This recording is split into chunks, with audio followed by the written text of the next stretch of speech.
Hello, everybody. It's the Magical One here, or Joe, and I am here with Frank Klepacki, who is a musical maestro, not only in the video games audio world, but also as a recording artist as well. Hello, Frank. Thanks for coming along the show. Thank you. Appreciate it.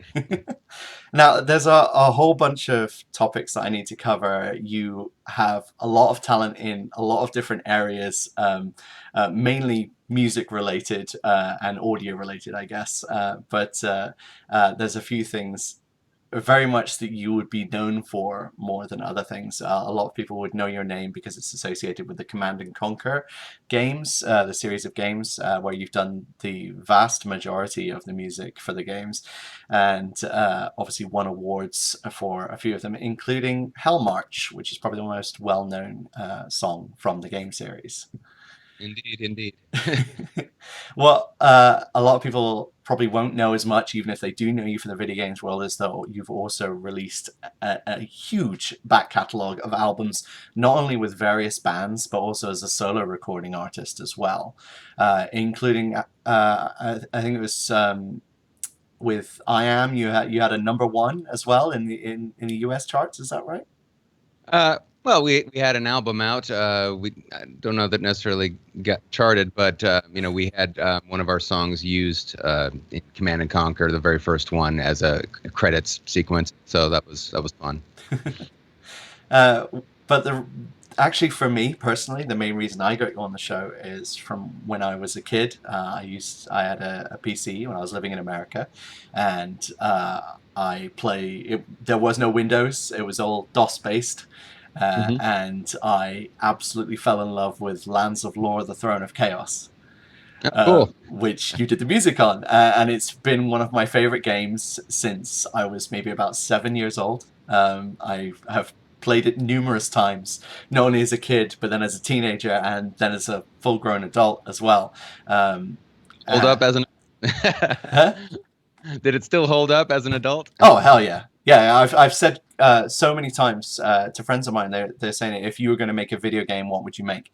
And for me, I would love to get hold of the engine for Lands of Lore: The Throne of Chaos, the first one specifically, and do more games using that engine, using the old 8-bit style, and retro gaming is kind of a big thing anyway at the moment, and even an updated visual version. Of course, you got things like Legend of Grimrock and stuff, which use that same tile by tile movement. Um, Yeah, very reminiscent of that style. Yeah. yeah, but yeah, Lands of Lore was a big thing for me. When I first played it, it was I think it was the re-release version, because it's the version where the spoken voice acting of King Richard is done by Patrick Stewart.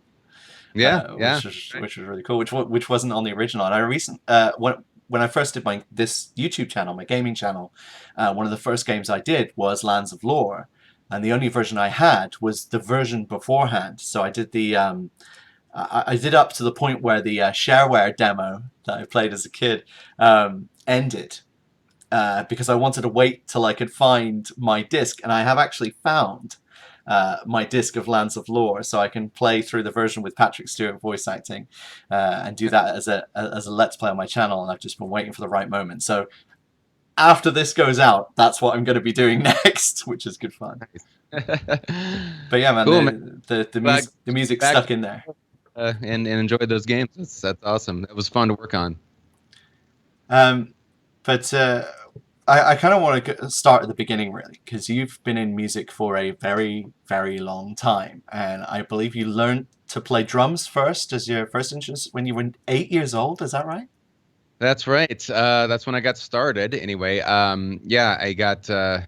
My parents were both musicians, and there was always, music being played, Yeah. around me. So it was just I was getting it through osmosis, all the time. And then I eventually took interest in playing an instrument, and I tried guitar, and I was like, oh, this seems like it's too hard. And then bass was a little too hard for me at the time, being that young. So I was like, drums that'll be easy, right? You just beat the crap out of those. It's no problem. So, um, little did I know, of course, that also takes some skill, but it was something that I seemed to gravitate towards more. And And so under the stipulation that I take lessons for a year, they got me my first drum kit, and I took to it really quickly, and developed pretty early on. So by the time I was 11, I was playing professionally. So do you think they had the sort of like the sight to sort of think, okay, the first instrument he wants to play is drums, the largest and noisiest possible instrument that you could possibly get a hold of. Do you think they had any trepidation about getting you that first, rather than something a little bit more melodic? Well, they may have, but at the end of the day, I think because they were musicians, they were a little bit more lenient in that regard, and it went from practicing in the front room to the confines of the bedroom, and and then eventually played with some friends of mine and moved the kid into a rehearsal space. And Now you say you playing professionally at 11 years old, and you were performing at 11 years old as well, weren't you? Uh, yeah. So that and actually comes from my parents as well. They were in a bind. It was like a New Year's Eve gig they yeah. had, and their drummer that they had for that show was double booked, and he couldn't quite make it in time for theirs. And because it was getting a little bit time crunched, they couldn't find anyone, and they're like, well, what do you think? Should we give the kid a shot at this? And I knew all their songs, and I was good enough, so I was up for the challenge, and so that was my first actual show. And then I played subsequent shows with them after that, when they needed me, and then I also started, seeking out friends to play with and form rock bands, and do that, try to write original music, and Yeah. propelled myself to doing that through high school, and just kind of expanded my horizons, one thing after another. So when you say you're doing gigs with your parents and gigs with these other bands, are we talking like little bar gigs and hall gigs, or are we talking bigger than that? I mean, what kind of audiences were you getting at the age of 11? I mean, that, Well, my parents, we live in Las Vegas, yeah. and so there, this casino lounge scene was a big thing, and that's where most bands would play at, so those were our audiences. We were playing in smaller casino rooms, lounge rooms, and things like that. And then when I got into playing with my friends, that was more of a thing where we were seeking out like house parties and bars and clubs and things like that. And and I was exposed to that at a very early age. Like I said, a lot of times I would just have to stay backstage because if there was a bar in the place, you can't go near that. So you have to stay put and do your show and then go home. And of course, later on, after turning 21 and whatnot, then you can do whatever you want. But it was fun to be exposed to a more adult life around that whole scene as a kid, and so I already had knowledge of how things kind of work. Um, Did you find you had any kind of stage fright, or was it so familiar to you that it wasn't there? I had to work through some nerves at first. Mainly, it was more about doing a good job than having actual stage fright. Like I was a ham, so I didn't mind playing in front of people. But if I messed up, that would be, something that was devastating to me. Like, I was just extra hard on myself, to always do it as best I could, play it right, don't mess it up. So you were playing in bands and sort of performing and doing bits and pieces, obviously going through your schooling at the same time, and then we sort of get into your teenage years, and you end up getting involved with Westwood Studios. And how did that come about? Were you a gamer beforehand, or was it just something you just found out about, or? I was definitely a gamer first. I mean, I remember going to the earliest of arcades and playing Pac-Man and Donkey Kong and, Centipede and all of the classics, of that era. And I was just enamored with it. I couldn't get enough. And then, of course, we had the Atari 2600, console, and I played that for days and days. And my cousin is Lewis Castle, who was co-owner of Westwood Studios. So I remember when he got started in his garage, and with Brett Sperry, and they were making games on their own, in their early days and doing conversions and things of that sort. And I was taken with that. So I was kind of look to him like, wow, that's so cool what he's doing, and I didn't really think about getting into it myself until I was, getting into my last year of high school, like the summer before my senior year, and he had I was looking for a summer job basically, Yeah. and he suggested that I try out to be a game tester at Westwood, and see how that goes. So I talked to the head of the test department there, it was Glenn Sperry, and so he gave me a shot to kind of pick apart the games and figure out what's wrong with them and write up little reports, and so that was my summer job, and that really was the big exposure to the art of game making. Like I got to witness it firsthand and see all the departments and go around and say hello to everybody and get a sense of the design and the art and the programming and the production, just all of the moving parts behind it. But it felt like a very special thing. It had its own kind of creative culture and environment, and I enjoyed that. And so eventually that led me to the audio department, of course, because I have musical background already, and I had been tinkering already at that point with trying to write songs and program them on computers, using basic language and whatnot, and just getting basic playback of notation. So Would that have been sort of just MIDI sequencers and things like that, or? not even that. I didn't even start with MIDI sequencing until later, after I actually got started working in at Westwood as a composer. But leading up to that, I mean, basically the testing got me the sort of idea of what I think I could do here.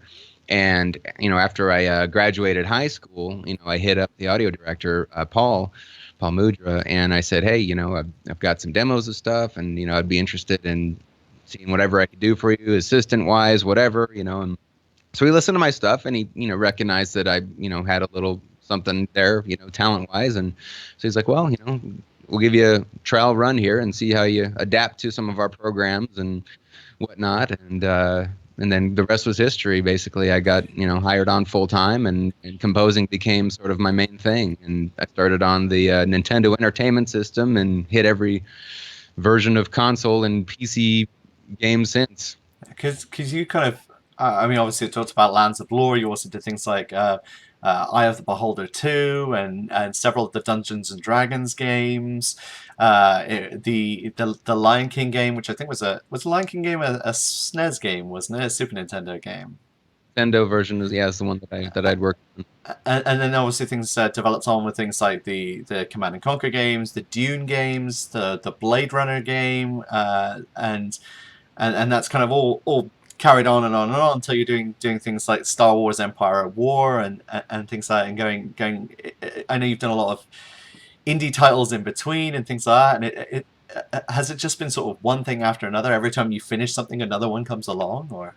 Yeah, well, going back to the Westwood days, I mean, there was always a couple of games in progress at one time, and so we had to do some pretty, I mean, not quick turnaround, but we always had turnaround. We always had like off of one and on to the next, and yeah, I mean, I remember working on those first games, and there was always something new to learn because I would get done working on the Nintendo version, which was very limited in its playback of notes and all of that, but then I would move on to working on a Genesis title and then a PC title with more voices available, and maybe some of it had some sample technology. I could play back a drum sample or something, and I would try to work that in, and then we'd have Roland MT32 support also in addition to that, so then I would come up with a sound palette for that I wanted to use. And so just you're always learning a new thing almost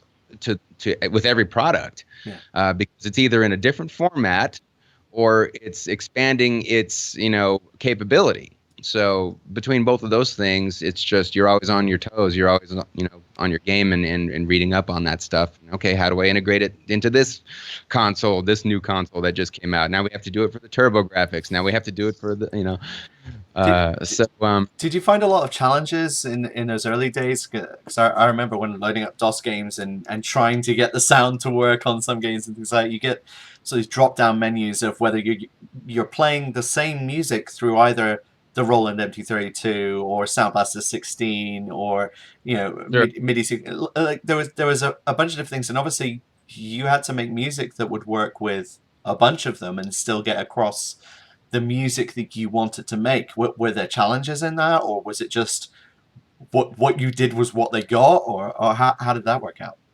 No, I mean, I definitely designed the music to work with all of those formats because you want the optimal scenario for whoever's playing, to hear the best version of what you've got. So for the FM synthesis based stuff, those were all instruments that I had created in the editor and programmed them, and often I was really pushing the limitations of these sequencing programs because I was constantly giving them program changes for like almost every other chord and melody, instrument, bass lines, and the drum patterns, and then I would be doing tempo changes, and I would program them all in by hand because you couldn't just draw a line to do it like you can now in a DAW. So I was just like, okay, increment, increment, increment, increment, increment, and then fade it out, and then fade in the next one, and make sure it's all working together. Then do it again for the Roland MT32 version. Then do it for the Roland Sound Cameras version. And make sure all the assigned instruments are correct, and it's what you want it to sound like for the end user. So would you say it was a lot? I mean, obviously these days you're using more complex instrument combinations. You've got a lot more weapons at your disposal, as it were. But at the same time, you have the convenience of being able to, as you say, draw the lines a lot more now. Do you find that it still takes longer due to the amount of instruments you have now, or did it take longer then due to the manual input aspect of it? It's kind of interesting question there. That I feel like it doesn't really take any longer or any less time. It's just a different way of working, and once you're used to that way of working, then you can pretty much like having templates, for example, is a big help now.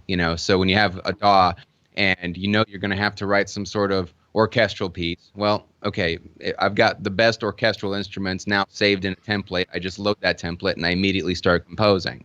And the sounds are already dialed in, the mix is already pretty much dialed in. So then it's a question of whether or not there's a budget to hire a real orchestra later, or if I'm going to be using this as the final product. So those are the kinds of things that we deal with now. And then, of course, if you're doing anything that's a little bit more clever in terms of an approach to composition, like, for example, if a game wants you to deliver things in layers rather than just one solid piece, or if they want you to, hybridize things and use a mix of orchestral and electronic elements, rock elements, it's just about now style, genre, and implementation. How much freedom do you get? I mean, I did read that you sometimes compose based upon concept art and imagery from the actual games that you work on. But do you get a lot of dictation from the games manufacturers and the directors, or do you get a lot of freedom of people going, we want roughly this, just go for it? How's your kind of work process in that way?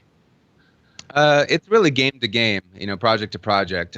Some projects have a lot more scrutiny from the client than others. So it just depends. Sometimes people really are looking for a very specific thing, and they'll even go as far as to cite examples. Send me clips of other music that they have in mind stylistically, Okay. but that they want to be original for their game. So I'll reference that and try to move into that frame of mind and that genre of music. Other times they'll be like, yeah, we just want something that fits, a sci-fi universe, and these are the kinds of the look that we're going for. So have at it, And I'm like, all right, cool. So then I get more creative input that way. That was one thing I really loved about the Westwood days was Westwood was a company that was very much encouraging of being creative and pushing the envelope and trying to do new and fresh things. That was something that my audio director, Paul, always pushed me to do, and then President Brett always was asking for that, do something new, something fresh, what haven't we done yet, and so I was like, all right, I'm gonna try all of these things and we'll just see what sticks.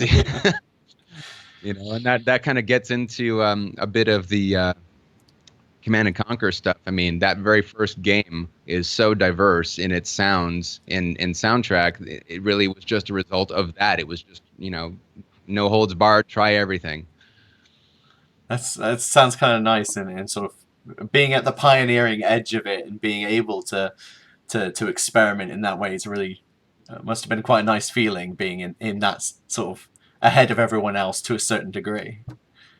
Yeah, I didn't really think of it in that way at the time. I just figured, okay, well, this is, they want me to, just kind of go for it and do a little bit of everything and see what's going to fit the best. And so I enjoyed that process of finding things, of tackling different genres that I hadn't necessarily tried before, and see if I could do them justice, and see if I could even just find my own voice in it, which I don't really think I did until Red Alert came around. And when Red Alert came around, that's when I really felt that I'd kind of refined the Command and Conquer sound to a degree, and pushed it forward from there. And that largely became affiliated with my quote unquote style, I guess, of that type of music, because it was a unique hybrid of things that I was able to fuse together and run with and make it cohesive.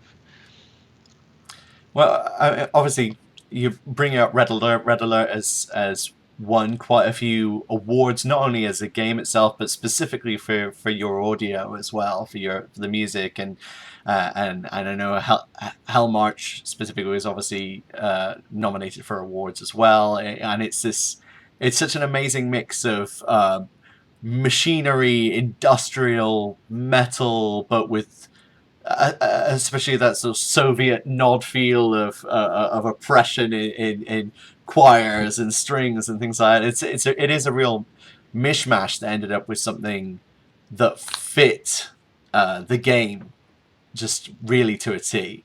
Do you find that it meant that you were maybe slightly typecast from that point because it got so much publicity? Did it kind of force you down certain routes, or do you feel that's not happened?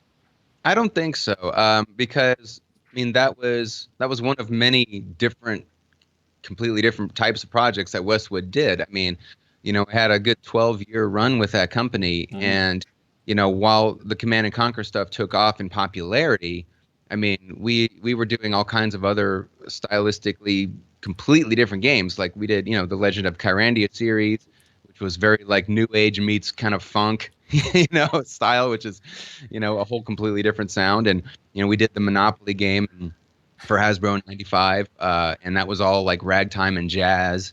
And then, I did, the soundtracks were completely different. So moving in past the other Command and Conquer titles, I mean, we did, Pirates, Legend of Black Cat, which was very symphonic and, swashbuckling and fantasy sounding, and then we did Earth and Beyond, which was very futuristic, sci-fi, synthetic meets orchestral. So I mean, there was a lot of other different things that we'd done, and of course the Lands of Lore series, like you mentioned, we did 3 of those in the series. Yeah. And that was very much a fantasy medieval thing, and even Nox was a bit of that as well, even though it was a little bit more quirky in nature due to the story, the way that it unfolded. That was another one that was a little bit more in the fantasy realm, and so we did a lot of different things. I don't feel like I was typecast as a result of having worked on all those different kinds of projects. However, later on, it became more of a thing like because I'm most known for that. people would expect me to do that for whatever game I happen to be working on. And it works well for some games and it doesn't work well for others. So you just have to kind of figure out, what at the end of the day, what fits the game is the most important thing. Well, we touched on a few moments ago. I was saying about you using artwork as inspiration. When how much does that come through? Is it just for an overall theme, or do you end up looking at artwork and hearing music in your head? How does your process work with that? So yeah, to kind of touch on your point a little bit more is if I don't have the luxury of seeing a prototype of the game working yet, but they expect audio in relatively near future for said level or whatever, then that's when I have to resort to things like reading a design document or looking at concept art or seeing, maybe some early animation tests, of how the, characters are going to interact or the units that they are going to implement or whatever. And so then I start asking questions based on those things. I'll look at these things and I'll go, okay, I kind of get a sense of the style that they're going for, but how is it supposed to be fast paced? Is it supposed to be menacing? Is it supposed to be, sneaking? Like what is the feel that you're trying to achieve with this particular, set of units or characters or the level? Is it based on just the level and the surroundings? Is it post apocalyptic? Is it modern? Is it what's the setting? So all of these things go into consideration first, then kind of filter that through my brain and figure out, all right, what am I going to write for that now? And then I'll start kicking around some ideas, and it can start out with anything. I might have a melody in mind, and that's the first thing that I write, or I might have a bass line in mind, or even just a rhythm, just a percussive rhythm or something, just to kind of set a tone and a foundation, and then build on it from there.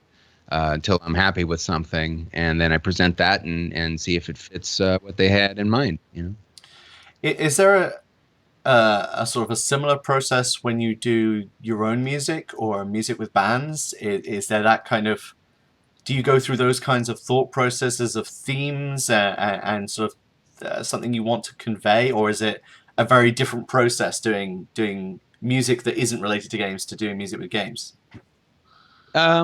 I think it's a little bit different because I'm doing what I feel like doing at the time, versus thinking of anything very specific. I kind of let ideas just come to me naturally in that way, and what I'll do is I'll build up a library of sketches and ideas over time. So generally for like my albums and things like that, I'll just start composing an idea, and it'll be a beat or a bass line or a melody or some chord changes, and I'll take that as far as I feel that I can at that particular moment, and then I'll stop, and I'm like, all right, I'm not sure where I'm going from here. I'm going to save that. I'll come back to it later. The next day I might do it all over again, completely different song. Oh yeah, this sound happens to be interesting, so I'm going to compose something with this sound right now. Okay, I've got 8 bars. Where do I go now? I don't know. Save it for later. And then I'll do it again. So over time, I keep doing that. And now I've got 30 short ideas and phrases and melodies and things built up in this bank. So then I'll start going through and seeing if anything now triggers my brain to revisit that and continue it. I'll listen to, oh yeah, I remember that day. Oh, it'd be cool. Now I'll add this part to it. And then I'll just keep building on it that way. I have the luxury of doing that on my own stuff because, I can take as much time as I want, stay away from it for as long as I want, come back to it whenever I feel like it. So it's very much a natural process versus working on a game soundtrack where you have a deadline to meet. So you've got that looming in the background, and, you've got to be as creative as you can and finish as much as you can up until that point, and then deliver it and hope that it's hitting the mark. Because I've been fairly used to that in a very long career that I've been fortunate enough to have, that seems to come second nature to me. So I'm very fortunate that I don't get pressure. I don't feel necessarily pressured or feel overwhelmed by deadlines, even if they're fast, because it's something I've had to deal with for the last 25 years. Yeah, from my experience with only a few different people in the video gaming world, there's always that sort of crunch time towards the end, that moment where nobody really goes home. They just sleep at their desks just to get the job done in time, and Yeah. deadlines are always a sticking point for people who work in the video game industry. So that all makes very perfect sense. Yeah, But management is something I've grown to be very very good about, because I know how long it takes me to do something. I know exactly, about how much time I need. Even giving myself a little bit of padding to complete an idea or a theme that is X minutes long, or whatever the case may be. So because of that, as soon as I have the information I need to go with it, I go with it. And I'm not waiting for, I try not to wait around for things to happen. Most of the time, it's other audio related things that I have to wait for things to happen with, sound effect implementation, animations. I'm waiting on artists to make sure that they're happy and completed their work before I can put audio to it. I'm waiting for a level to be completed before I can start assigning ambient markers to it, in the world, that the player will hear when he's wandering around. Of course, voiceover stuff, that's usually the very end of the whole process, because the scripts have to be approved. yeah. They have to go through revisions. There may be a character that gets cut. All of these things happen all right up until the last minute, and then you got to go with it and get it all done. So it's stuff like that where deadlines become a little bit more on top of what you're doing. But musically, that's one thing I feel like I've never really had that many worries about. I've been able to always put in or figure out how much time I need and be able to hit every deadline with no problem. The point of sound design and voice acting, obviously, that's something that's only been in the video game industry for a certain amount of time. Voices only came in slightly later, and things. What in terms of progressing from a musical composer onto a sound designer and an audio director, and someone who's recording voice actors, and I presume casting and directing voice actors as well. Um, what's that been like? Has that been a big? Has that been like learning an entirely new skill, or has that just been a very natural progression for you? Um, I would say I'm fortunate enough also to have had that be a natural progression for me. Back working at Westwood, I was always doing crazy voices, impersonations and creature sounds, and just odd stuff. Because as music people, as sound people, this is just something we do. We're weird. You actually voiced I think three characters in Lands of Lore, the Throne of Chaos. It's like it's one of the orcs, a gnoll, and a character called the Butcher. I think is that right? Yeah, yeah. Did a few bit parts there. And again, that just came about from Westwood largely in those early years would utilize the staff as the voice actors. I mean, we didn't really hire outside for professionals. We would if somebody was good enough within the company to read off a few quick lines, Yeah. then we would just go with it. And we would hire a professional if it was like a major character, like you mentioned Patrick Stewart, for King Richard. That made sense, and he did other voices in that game too, actually. Um, but yeah, so that was the early days, and even going into like Dune 2, that was all of Westwood basically voicing those. I think we brought in a couple of other actors from the outside locally in Vegas to help with that, but again, it was largely the staff that you're hearing. I did like the voice of House Harkonnen in that game, and revisited that again in Dune 2000 when we remade that. Command and Conquer, I voiced the Commando character, so everybody remembered that because he had like a lot of funny quips, that he said in the midst of battle. And so, the guys in my department recognized that I did all these crazy voices, so they would try me out for different things, and if something worked, then they would use it, and You that you was were the beginning of that. you were even on some of the FMV sequences as well, weren't you? You were like a soldier being killed by the by somebody as Yeah, well. It's a Soviet soldier being killed by one of the Allied commanders, I think. So yeah, yeah. Yeah, so I got to be an extra a few times. That was fun. when we had the big green screen and they did all of the FMV shoots, in our larger building that Westwood had, later in its career. It was cool. It was just a fun, creative environment at all times. There was always something happening that was, uh, kept kept that atmosphere going, and it was just an exciting time. It was really like the golden age of video game making.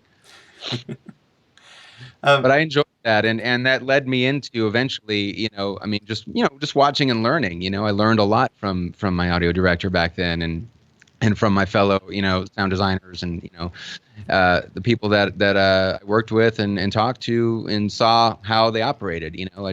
I paid attention, and so then when I became an audio director for Petroglyph, I very much took all of that with me and was very eager to step up to the plate and, take the next step and do it full on.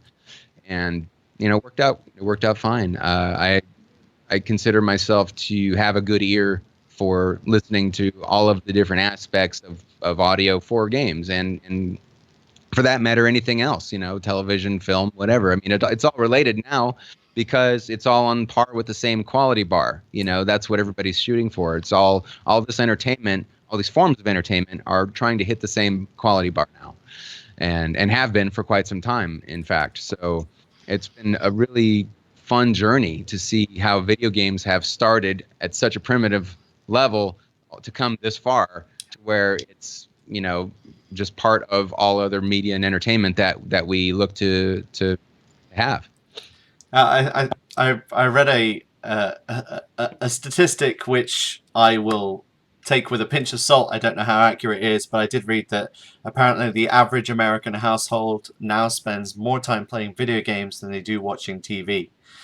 As a media shift in popularity from TV being what was the height for it to now be onto video games is a big deal. To see it from its roots, sort of in the 80s and 90s, grow exponentially, not only in the technology that's available, and the technology in TV has changed over time, but not to the extent that video games has. The development in technology in that industry has grown hugely and exponentially, and continues to grow and innovate. So it's an extremely exciting industry to be kind of working in at the moment, and for you to be able to see it from its roots days, especially with seeing like the guys in Westwood, as you say, like basically making video games out of their garage, to the point where they've become a huge studio. That's to be part of that pioneering industry must feel pretty cool.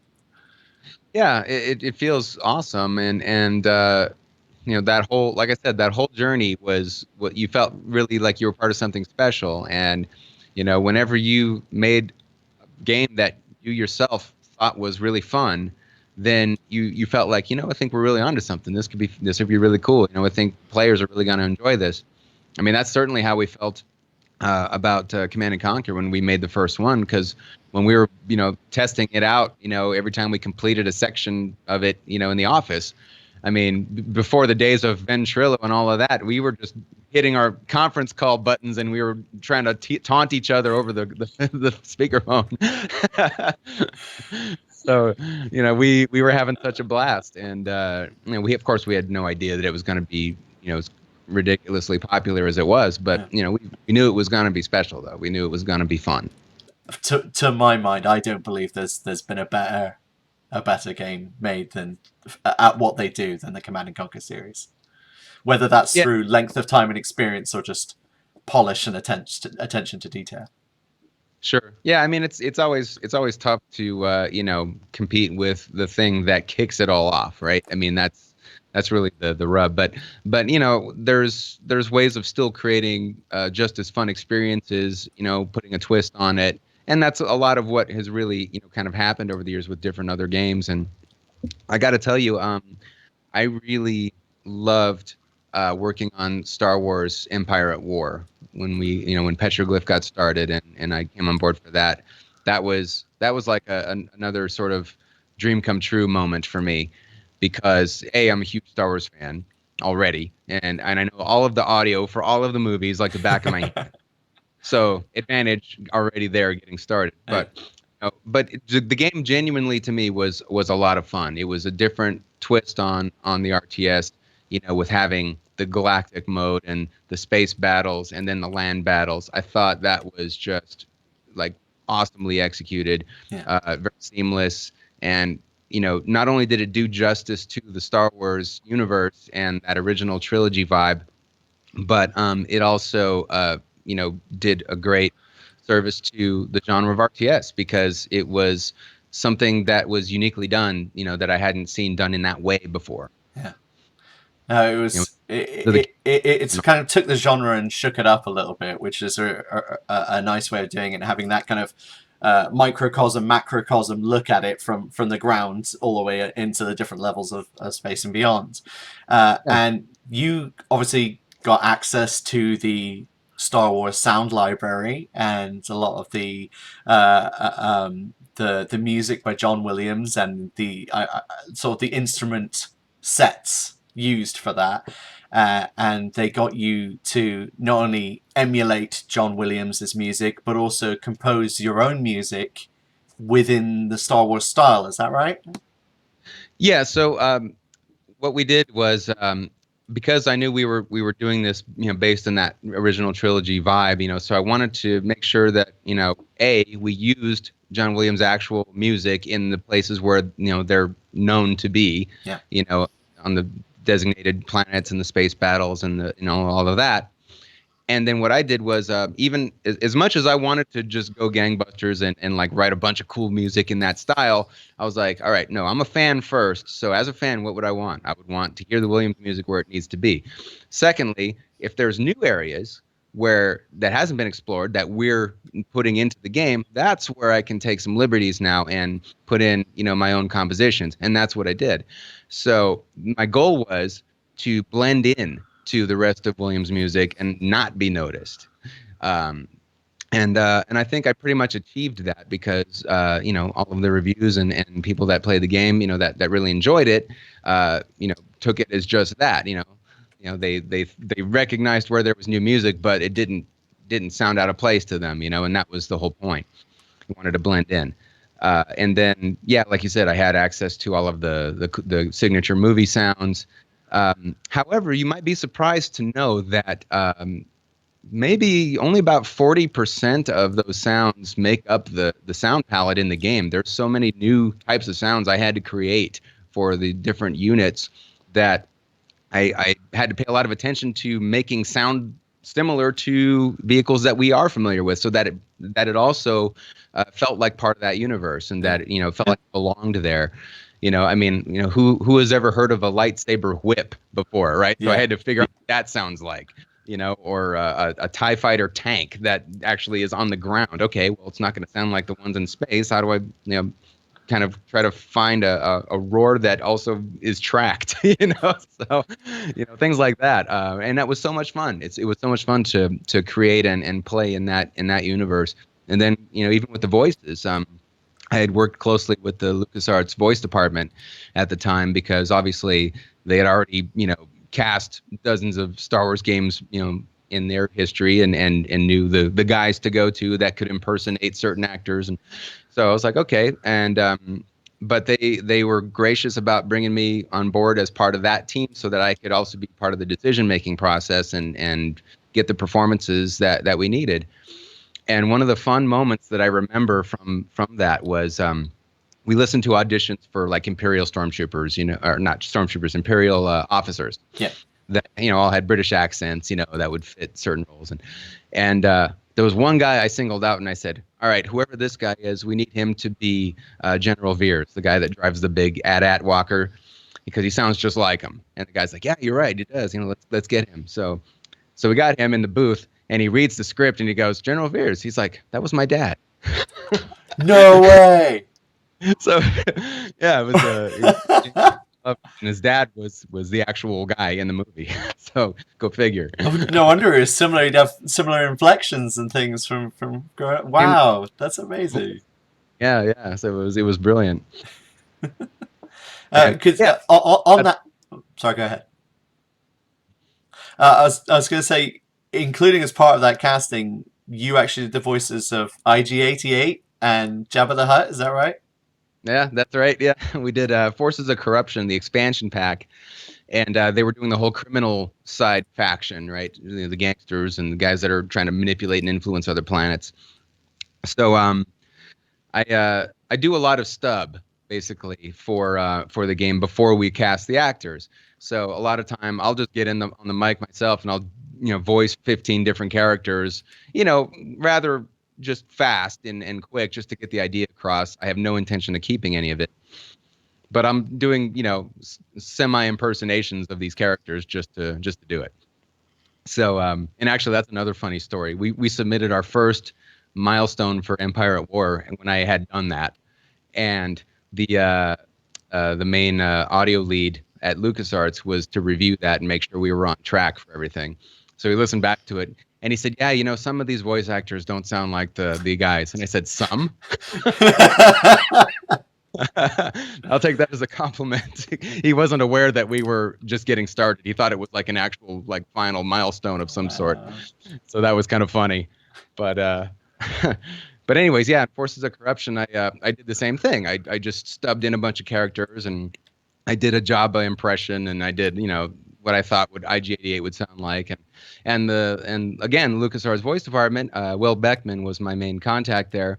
And he said, you actually sound decent as some of these characters, you mind if we use those? And I'm like, sure, go for it, So I ended up formally being included as a result, because they were unique characters that your average voice actor might not be able to necessarily pull off, depending on who it is.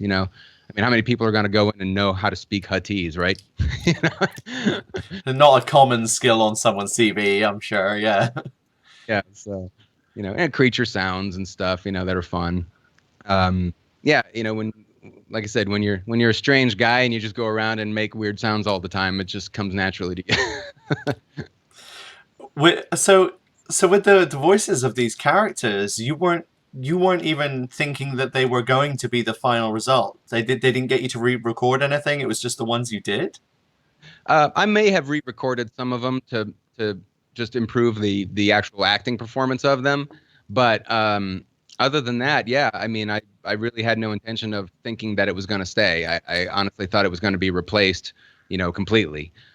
In fact, there was a television commercial they did for Empire at War, where my impression of Darth Vader was left in the commercial because I thought it was enough. So it was so that was kind of funny. I was like, oh, they didn't replace that. Okay, cool.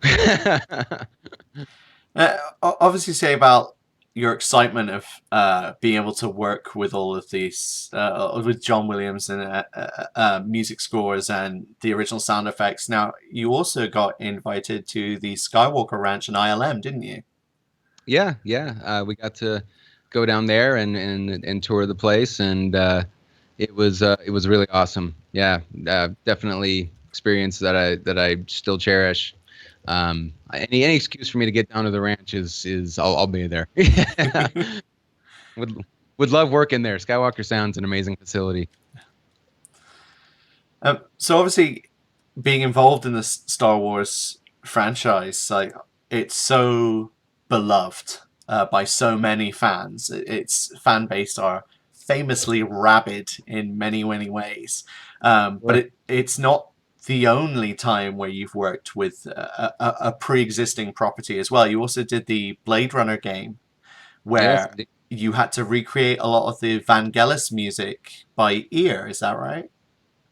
Yeah. So the thing that happened with that was we had the rights to the music score, but not the recordings, because there was there's different licenses that you have to get for that, right? So you have to have like a mechanical license or something like that to use the recordings, the master recording of the score. But the actual composition itself, you can recreate it, and have permission to do that. So anyways, that was what we were presented with that we had to go by, and I was like, all right, well, let's figure out which themes are the most iconic to the movie, and I'll recreate those by ear and get as close as I can. And I remember working really hard at that because here I am in the late 90s trying to create something that was done in the early 80s, right? Or mid 80s. And so fortunately, I was able to find a lot of synth sounds that were right on the money in terms of the sound that they made, and I was able to edit them so that I could get the same kind of enveloping and the same sort of characteristics that they had. But of course, I learned very quickly how much of a genius Vangelis is by dissecting these scores, and knowing that these things were performed, like actually performed, with live, keyboardists, and of course himself. I mean, the guy can sound like a symphony as one person. The way that he plays, if you've ever seen any of his videos, it's just ridiculous. How talented he is. So my challenge was to try to recreate the sound of this as closely as I could, and I'm not Vangelis, so I've got to do things track by track, and and it was a challenge, but one that I felt we were able to pull off relatively well. And a lot of people in the company even said, "Wow, these recordings are awesome because even though you're replicating that sound, they're recorded with cleaner technology that's available today, so they're like pristine in terms of the mix." Yeah.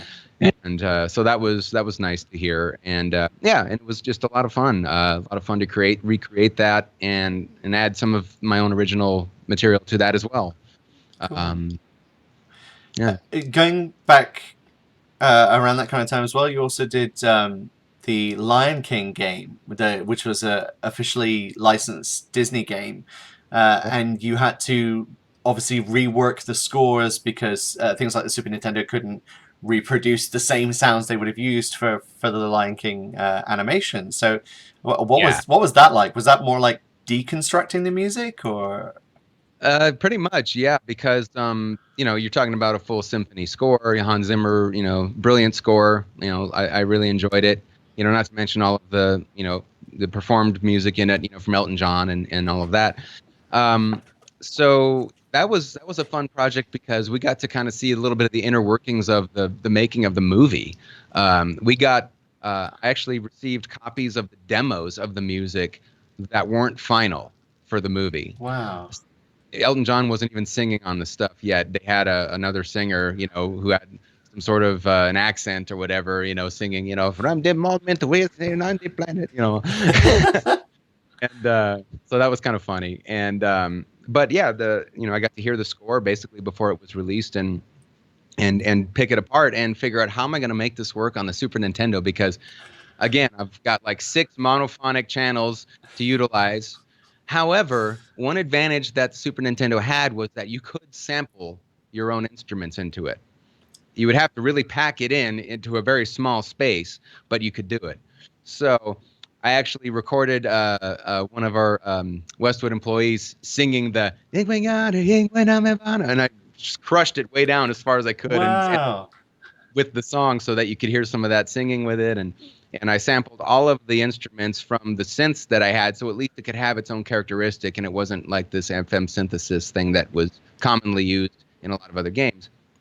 And it allowed me to use, samples like that had vocalizations or had, cool sounding tribal drums and the things that were indicative of the score of the movie. It was a huge challenge because, like I said, being so limited, there's only so much you can do, but I just made the best of what I had. So then fast forward to Disney wanting one of Hans Zimmer's, guys to approve what we're doing. So they sent over Jeff Verona, who was working at Media Ventures at the time. And he came over and he said, okay, I want to hear what you guys got. And so he immediately starts kind of picking things apart. And then I start explaining to him what we did to actually make what we had, and he's like, "You got to be kidding me!" So once he kind of got an understanding of what we were up against to try to make this as best we could, he's like, "All right," he's like, "Here's what I'm going to do. Then I'm going to rethink what I'm telling you, and let's just find instruments that maybe they'll respond better to, and you can sample those how you need to, and we'll make it." I was like, "All right, cool." So worked with him on that, and that went great, and. Yeah, it was a really fun experience. We got to see the movie before it was finished. So Disney took us into this conference room under lock and key, leave everything outside, and almost, maybe 30% of the movie was still pencil drawings and, just real quick animations that, weren't finished. All of the voices were there. And there was one song that they cut from the movie, which was Mufasa singing to Simba about, the responsibilities he's going to face being king. And I had a demo of that, but it didn't make the movie. So that was fun to kind of see what didn't make the cut in the end. But great movie, and we were all just really excited to be part of it because we got to see kind of how that was made and what went into that and us recreating what we could for the game and making it feel, given it that same sort of characteristic moving forward. Do you find it working with obviously Disney being a beloved franchise, Blade Runner being a beloved cult film, and Star Wars being a beloved fandom? Do you find that there's an extra pressure that goes along with working on games like that, where you have expectations to meet from the fans, not just on it being good music, but being on music that is part of those worlds? Yeah, there's definitely some pressure for that, but mainly it's just about hitting the quality bar and about, doing it justice. And when you've done all you can do on your end to meet that, then the fans will take it how they will. I mean, at the end of the day, you have to be satisfied with it yourself, and the publisher has to be satisfied with it. And as long as all of those, as long as all of that's in agreement, then we feel good about putting it out. So, and in that respect, each time with those products and given what the circumstances were, I feel like we always hit those marks. Obviously, coming slightly away from video games, you've then also created music for sort of film and TV, doing things like America's Got Talent and Top Gear, Pawn Stars, and also things like Ultimate Fighter, Ultimate Fighting Championship, MMA, and HDNet Fights. Things like you've done a lot of quite varied different TV things as well. Is TV a lot like working for video games, or is it a very different process? Or it depends on it depends on the program. A lot of the things that you mentioned, I actually have music that was licensed in those shows from my solo albums. Oh, cool. And some of them I did custom compositions for. So each thing is different depending on what they're looking for, what they want. So the things I did custom compositions for were, the HDNet Fights, Inside MMA, which has, run 10 seasons. Unfortunately, it's coming to an end this year, 2017. But and then Ultimate Fighting Championship, they've licensed a lot of my music, but also had me do custom compositions for certain things as well. So in the regard of working on the custom composition end of things, it's more about just kind of, they'll give you an idea of something that they want stylistically, and then but what's important to them is tempo, beats per minute. Having a solid ending, things like this, because this is what they're doing hard cuts to video for. And, if it's a minute long intro or something like that, well, then, you have exactly a minute. You know that they've already cut this sequence to something that's 120 BPM. So you've got to write your score to that. And then you've got to give it a button ending that hits, so that they can, do their big logo at the end. And so those are the kinds of things that television will look for. If they have a credit sequence, they'll just say, oh yeah, we want something that, is more in this kind of style. And it doesn't have to necessarily have those same qualities, because they're just going to fade it out when they want, and then fade in another ending logo or something. There's sequences that happen like for the HDNet Fights, they wanted all of these walkout music pieces for the fighters, to come out, because they didn't necessarily want to have licensed music that they had to pay a lot of money for that, whereas Ultimate Fighting Championship doesn't mind doing that. So I did a lot of custom work for that, and it would have to, be a certain length so that they could loop it for as long as they needed to until they got to the ring, and then start the next one, Yeah. So a lot of it's timing. A lot of it is, request of beats per minute, whether or not it should have a hard, sharp ending or not. And ultimately, stylistically, they give me some leeway there, because as long as it's, rockin' or adrenaline pumping or, or hip hop or whatever they're looking for, then they're happy, Obviously, a lot of the TV stuff, as we've mentioned, is things like MMA and fighting or and that kind of thing. Is that just something that they keep contacting you because they know each other and have recommended you, or is that something that you're a fan of? Are you a fight fan, as it were, or Yeah, actually, I did become a fan of UFC kind of early on, but some of that had to do with my coworkers were getting into it, at Westwood, and my wife was a fan of it as well in the early years. So I kind of heard about it through that and started, watching it. But then it just so happened that I had done some work at a studio here in town where I'd sent clients to get mastering done, or I'd got it done myself. And the engineer there, uh, he was working with Ultimate Fighting Championship and said, "Hey, the music that you're doing on your solo albums, I think would kind of fit some of the stuff that they need. You mind if we, license some of this stuff from you?" I'm like, "Yeah, sure, that'd be cool." And that was before it really got huge. They were kind of just on the way up, yeah? but it was gaining momentum. And so I was fortunate enough to make that contact at that time because all the subsequent albums that I released, they were always interested in using songs off of them. And then that led to them saying, "Hey, can you do a custom score? We're gonna, induct one of the fighters in the Hall of Fame, and that was Randy Couture." And so I did the induction music for him for that, and then I did some of their promo pieces for them for the advertisements for like some of the fights that were up and coming, and that was good fun. And so I'm still doing that once in a while today, still licensing more stuff to them, and that led into the other MMA programs because they had heard about me through that and wanted to have me do custom compositions for those shows. And so yeah, it just kind of was one of those things where one leads to another. Well, in terms of licensing your material, they've got a lot to choose from. You've been prolific, is the way I would describe it, over the years. Not only from like one of your earliest bands was I Am, but then you've gone to do things like Home Cooking and Mo Friction, where you I think was the one of the first appearances of you doing vocals on an album as well. Uh, Yeah. you've then gone to through a slew of bands and stuff, and then obviously you've ended up falling into doing your own solo work, and then your variants in the musical styles of your solo albums and direction is meandering. You go as far as I can tell where you want to go, and you don't seem to put any restrictions or pigeonholing on what you do. How did you sort of? I mean, obviously you've gone in and out of different bands. Has that been where you've picked up your influences? Because some of it's jazz, some of it's funk, some of it's rock, some of it's metal, and how's that kind of progressed for you?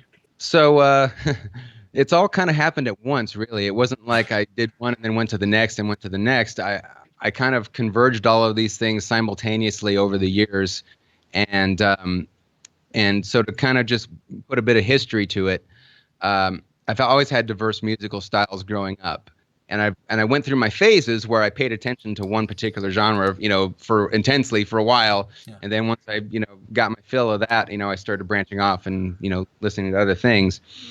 I As a kid, I mean, I listened to just about everything, but I was into rock and metal but then on the flip side, I was into breakdancing and skateboarding and so I was listening to everything from 80s club music to pop to Van Halen to whatever. And so all of that just kind of swirled in my head, like all the time. And subconsciously, I probably figured out a way to infuse it together in some way over the years as I became a composer.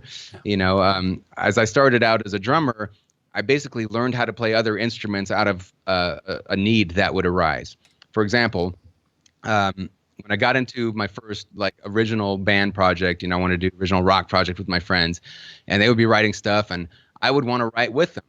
And so I would just like, "Hey, I got an idea for a song." It goes like dun dun dun dun dun dun, dun, and they would look at me like I was high, and, and I'm like, "All right, well, clearly I don't know how to communicate to these guys because I don't play a melodic instrument. So maybe that's what I need to do.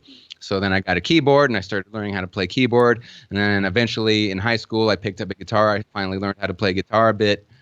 And then I started, I borrowed a friend of mine's 4-track recorder and I started doing my own 4-track recordings and then starting to write originals. And this way I could tell people what exactly I wanted to convey to them.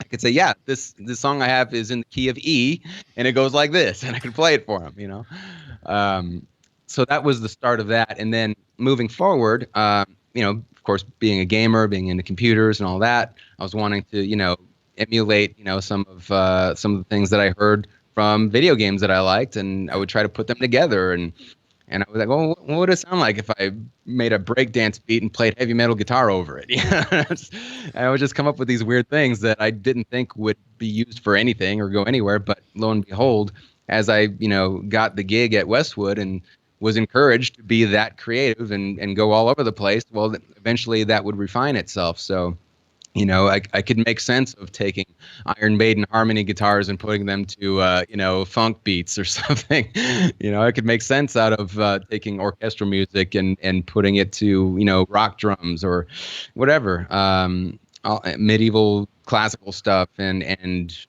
everything else. It just kind of swirled around and became something that I just drew from at any particular time. So then, getting to your point before about all these different bands and how they come together. I've always been a fan of all of these genres, particularly rock, metal, funk, classical, and all of that. And so because of that, all of these other projects I could do simultaneously. I could go from one to the other, and I could work on my solo album whilst doing a fantasy game soundtrack whilst performing in a metal band. It all just made sense to me. I would just flip a switch on my brain, and that's where I would be that day. I suppose it means you'd never get bored. Yeah, absolutely. It kept things creatively fresh for me because if I focused on one thing and got my fill of that, the next day I would be fresh and ready to go on the other thing that I had to do. So that's really what it comes down to is just being eclectic in taste and having the ability to sort of, do any particular thing that's called for that day and even within the same day. Well, I'm going to put some links in the description below to some of the albums that you've done, a lot of your solo work and things like that, and to everybody watching the interview and stuff, I really strongly recommend checking it out. It's some really cool stuff and varied stuff, and you even did one of your solo CDs, and forgive me if I mispronounce this. I think it's called Veratia or I call it Veratia, but yeah. And you did a comic book to go with it as well, didn't you? Yeah, it was just that was a fun experiment for me. I thought, what would it be like to do a solo album that actually was based out of themed content, So, and I always liked the idea of doing comic books. I used to draw my own, when I was a kid, and because I was equally interested in art as I was music in my earlier years, and so I had a sort of a limited ability up to a point, and but I just didn't want to take that on myself. So I actually hired an artist, a really talented artist. His name's Mark Molnar, and he did the comic for me, and then a friend of mine at Petroglyph, who was an artist, Kevin Prangley, had done a storyboard for me. So at least I had a layout to go by after I'd written the whole thing. And establish the characters and stuff. And, ultimately looking back on it, maybe my story was a little cliche in spots, but, it was just a fun thing to do. It was a fun way to present music with the CD jacket as a comic book. That was kind of the whole, thing. And then have the music actually be for a reason, which was to, go with these characters and these parts of this little story that I've created. Much like, composing for a video game, except I'm doing this completely free off the top of my head with, whatever I'm thinking at the time. So that was fun to do. All of my solo albums, I kind of come into it with a different mindset, and because I have complete freedom of doing whatever I want, I just take advantage of however I feel at that time or whatever I'm in the mood for at that time, and I go with it. My last album that I did was called Digital Frontiers, and it's a EDM very much themed album. Yeah, yeah. And I really created that album out of a dare to myself, which was I'm driving my car and I'm listening to this new EDM stuff that's on the radio a few years back, the stuff that was getting radio play anyway, Yeah. that was coming to mainstream. And I'm like, what's the big deal with this? It's like, I could do this. It's easy, right? Well, of course, that's easy to say until you actually start to do it. But I developed a whole appreciation for it after doing it because I realized that all the hard work was actually in the production of it, all of the programming of it. That all of these cool synth sounds that I'm hearing that I liked were actually, had a lot of in-depth parameter maneuvering and all of the dubstep kind of stuff with the wobble rhythm sounds. How do you switch those on a dime and get the desired sounds that you want that are really aggressive and over the top and distorted and harmonically all over the place. Yeah. That stuff's not necessarily readily available to just buy and start recomposing with. So I developed a lot of appreciation for that. The songwriting part of it for me was easy, but the production was a lot more intense than I imagined. So it was odd kind of listening through your back catalog and then suddenly stumbling across that and just going, well, where has this come from? It's cool. That's the thing. It's when you listen to somebody who has varying styles but is usually within a ballpark, when they suddenly come out of left field and do something like that, it's a really fascinating process, especially when it's done really well. And there's the thing, you can hear in that album sort of elements of things like Skrillex and Deadmau5 and the more sort of popular EDM basically, and it's really well done considering it's not a genre I guess you've had as much experience with as others. So it's cool that you've challenged yourself in that way, and as I said before, not pigeonholed yourself, which is cool. Yeah. Throughout your back catalog though, because you've had a lot of different directions that you've gone in, do you find that you have influences that stick with you, like other bands that you listened to when you were younger or throughout the process, that are still relevant no matter what you're doing? Or do your influences for each album change from album to album? There's definitely influences that have stuck with me from my early years for sure, and a couple of them that you'll find interesting are actually yet again other dreams come true for me in that aspect, which is and both about the same time frame too. About when I was 12 years old or so, I was a big fan of the Transformers cartoon that was in the 80s. Yeah. And the toy line, of course. I loved all of that stuff. And then they actually released a full feature-length movie, 1986, and it was for me like a huge eye-opener for me because not only just being a fan of that series, but because of the fact that it was a movie that was bold as a cartoon movie to actually kill off some of its main characters. Yeah. But the soundtrack of that movie resonates with me through today. Yeah. It's such a cool soundtrack. It's one of the best soundtracks out in my opinion, because of the fact that it was so unique for not only for that time, but even to I don't think I've heard anything quite like it even through today. It was very progressive music based synthesized soundtrack that not only fit that movie, but had a very distinct style in and of itself. And I'll never forget it. So I had to have the soundtrack. And I remember when the soundtrack that was released had all of the bands that were featured in the movie, but not the whole instrumental soundtrack. Just, some of the main themes. And I was just like, well, this is disappointing. I wanted the rest of it. Yeah.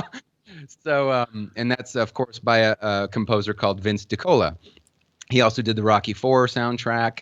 And he also has done some video game work himself in recent years. But he's forever tied, of course, to that Transformers film because it was such an iconic film for its time. Yeah.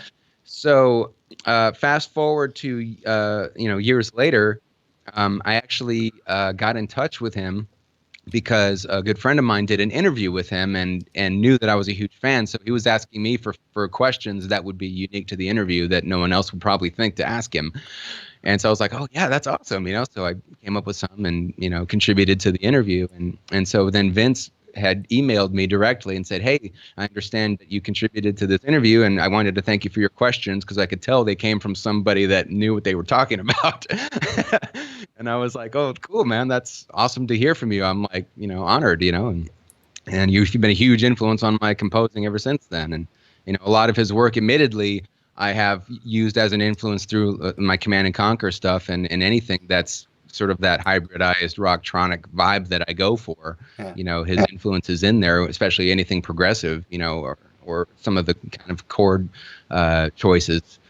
And so then eventually that led me to becoming friends with him, and I got to go visit him, at his studio and hang out, and go have lunch and stuff and talk music and shop and all kinds of things. It was awesome, really super nice guy and really humble but amazingly talented. The guy is one of the rare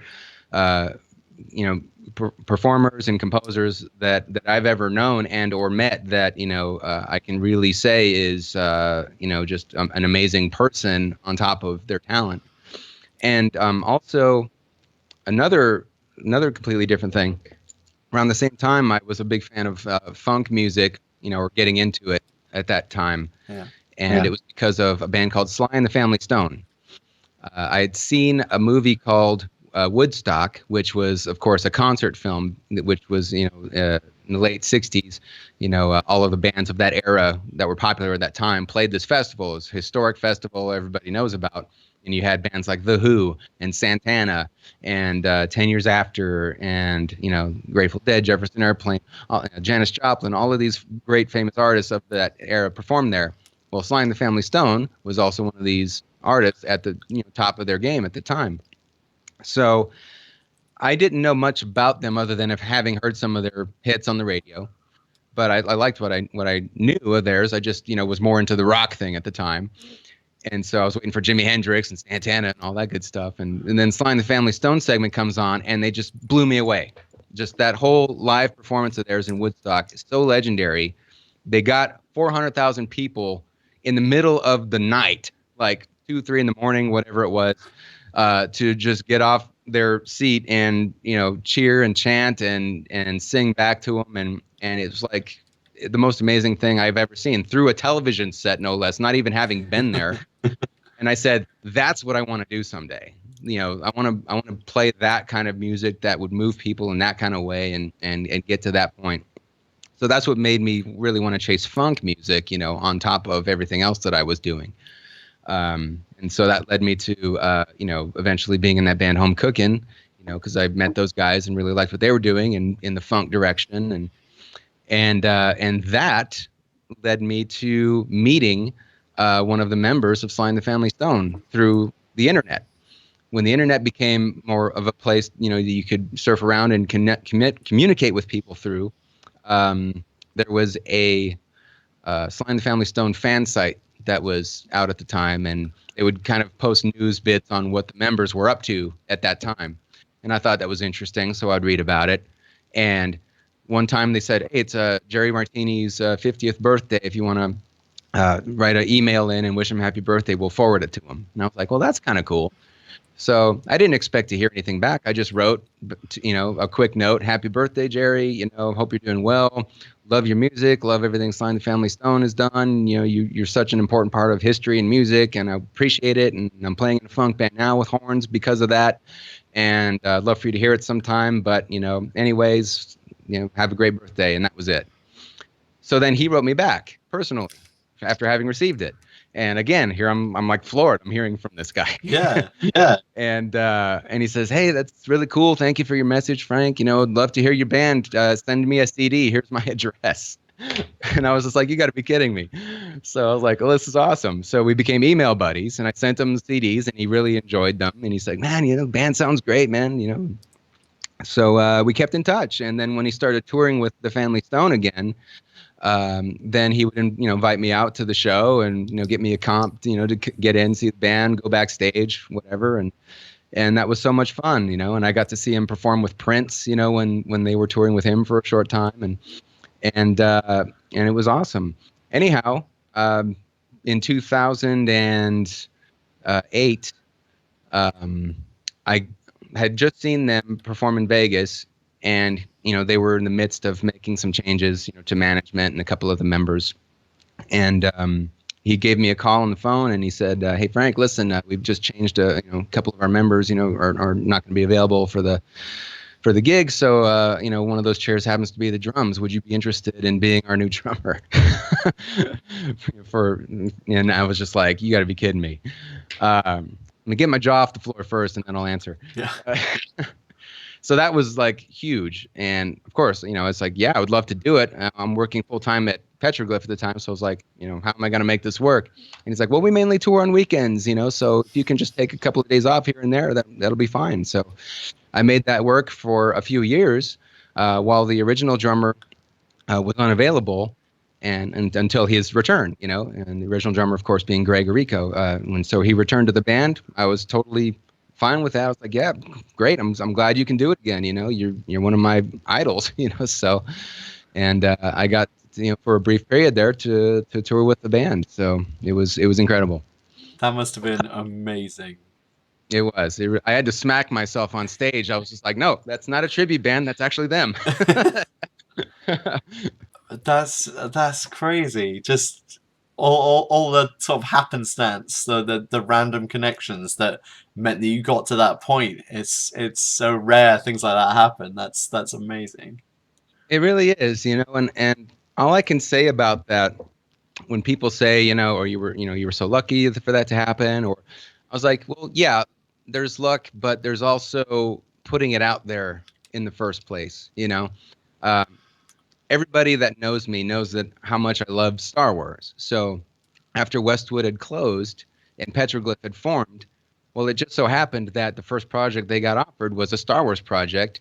And they knew from the audio perspective, the first person they should call is me, because I knew about all of that already. And, that I'd expressed for years and years, oh, I'd give anything to work on a Star Wars project or be an extra as a stormtrooper in the movie or anything. I don't care, So when you just have passionate conversations about people about things that you're really into, that stays with people. They'll remember that. Yeah. And if something happens to happen along the way, it could be years and years later, they'll remember that. And, if they can involve you, then they will. Same thing with the Family Stone experience. Had I not reached out in the beginning just to say happy birthday with, nothing, no agenda attached, that led me to have a great relationship with, the founding member, Jerry Martini. So that was amazing to me. And that relationship is what propelled, a few years later for him to ask me to, join the band for a period of time. So you have to put it out there. You just have to talk to people about what you love and what you're passionate about. And if you do that, then those opportunities eventually, takes time, but they can certainly present themselves. I've said to a few people, and had said to me as well, that a lot of the successes in life, they don't always find you. You have to go out and make them for yourself, and have that motivation to do something out of the ordinary, and to take some risks, and be brave with whatever you feel passionate about. And I still think that that's true for anybody who wants to get started in any industry, especially in the creative industry, is that you need to put whatever is in your heart and in your head just out there, and to anyone who will listen, and to shout it from the mountaintops, as it were, until you get the place where you want to head. Because otherwise, if you don't take that first step of putting it out there, nobody's ever going to find it for the first part. But even if they find it, it doesn't necessarily mean that you're owed anything. You've got to kind of make it happen for yourself. No, you're never owed anything. Exactly what you said. You have to make it happen for yourself, and the only way to do that is to put it out there. To display what it is that you can do, but not in a way that's cocky or in a way that you feel entitlement for it. I can do this, therefore I'm entitled to have this job or this and that. Or it doesn't work that way. Yeah. Relationship building really has been the most important thing in that regard. And even if you don't get what you want right away from that, you can't think of it that way at all. You have to say, this is a relationship that I have because we have common interests, and or I share interest in what they're doing, and maybe one day they'll be interested in what I'm doing to make me part of that. But I don't expect that. You don't have that expectation. All you can do is continue moving about, go on your path, keep doing what you're good at, keep explaining to people what you're passionate about, just because this is the topic of conversation that you thrive on, that you love. It's like we're talking about all things audio, video game, music related, whatever, it's because we're both passionate about these things, so just conversations like this, I mean, you have enough of them with different people. Somebody's going to be listening and say, hey, that thing you just said, I've got a gig over here that I could use someone like that, and it just springboards from there, and you'll never know where it's going to come from, but eventually it'll come from somewhere.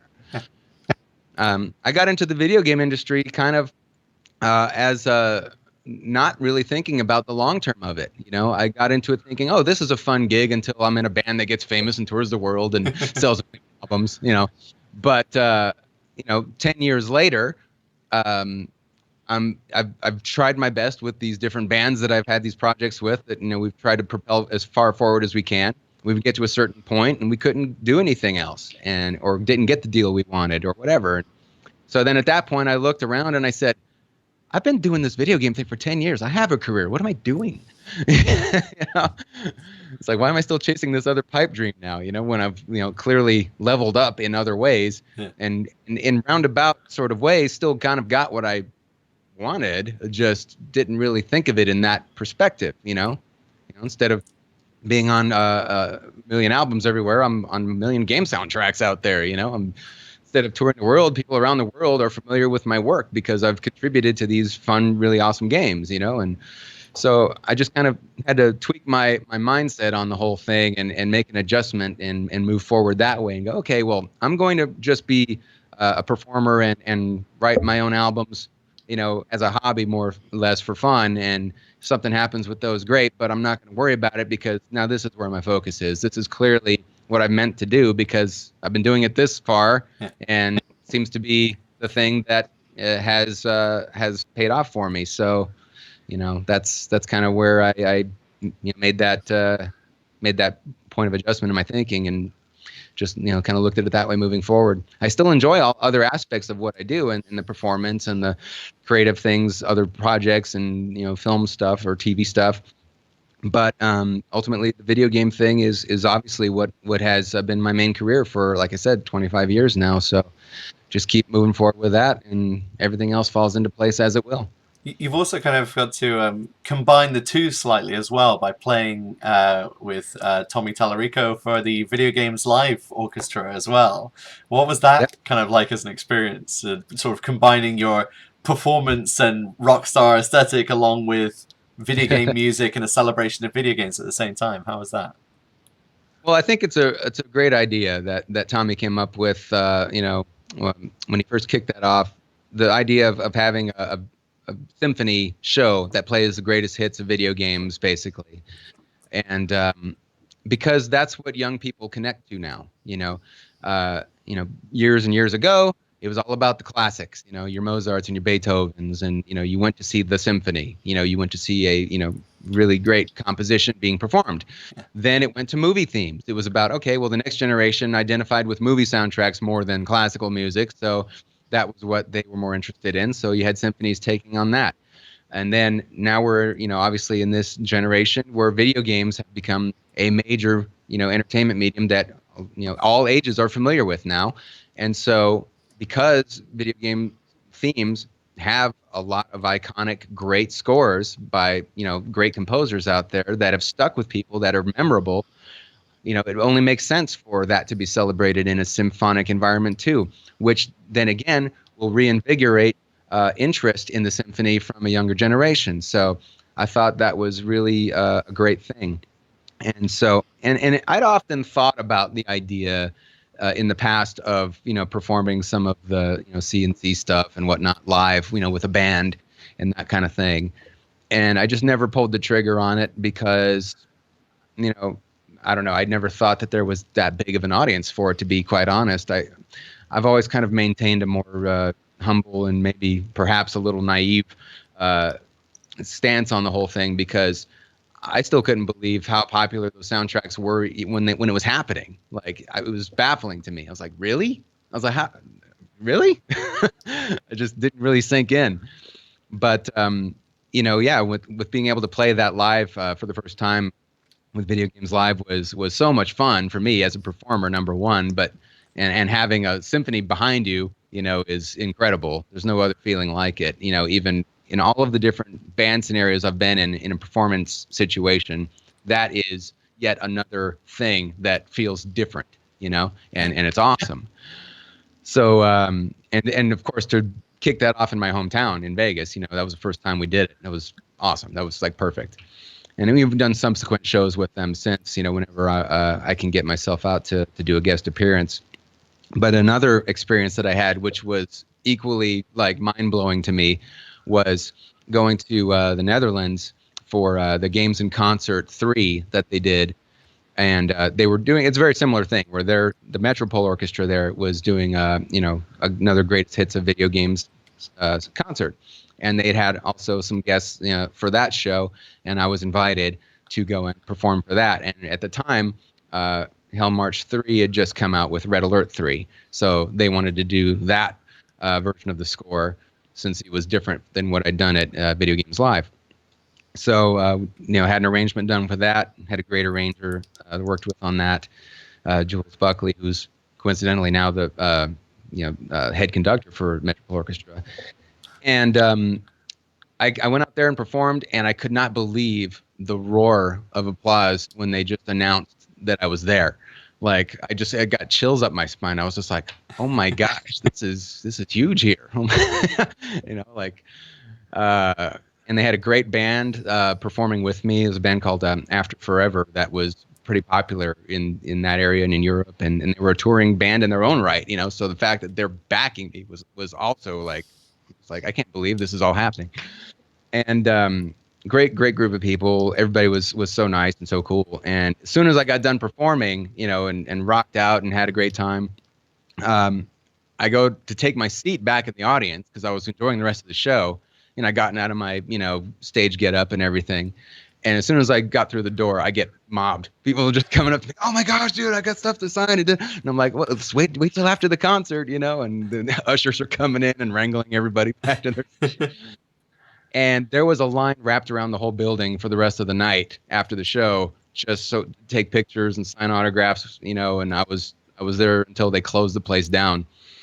And I couldn't believe it, And I know that sounds silly to say. I mean, you would think that after so many years and knowing the popularity of those games, maybe, I should have a better idea about that. But I clearly didn't, because I thought in my mind that, these are just people that appreciate video game music and or interested in seeing a concert like this. I didn't think that they would be that